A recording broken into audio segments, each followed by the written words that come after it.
Hello, I'm going to celebrate my birthday today. I'm going to eat lunch at the restaurant.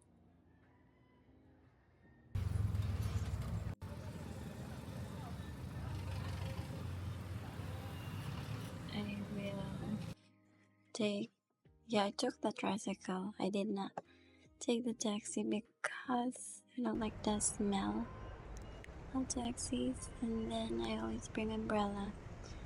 Okay, kalit ng ulan. Yung Davao ba, makalit ng ulan, init na pon. Ulan, init na pon. Ah, my God. Tabok na punta. And restaurant is pasulod sa Rice Tower.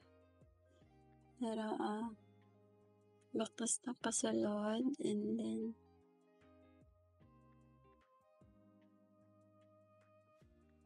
muna na siya. Galaseo. Kuhan siya na restaurant. Mura siya. Nice siya kay na siya bar. I ordered garden salad, triple chocolate cake, and caramel macchiato. It was okay. The restaurant's atmosphere is really nice. After eating, I went home because, my God, napaka-classy.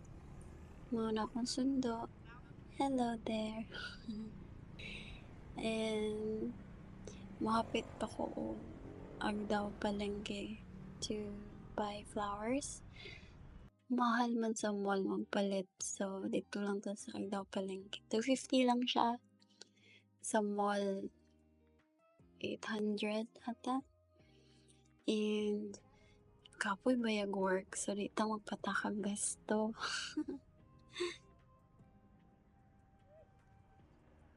50 lang siya. Isa na siya ka-bouquet.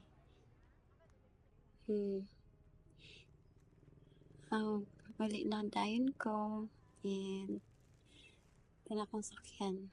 Where? Saan na to? There. Thank you, Lord, for another year. Bye-bye.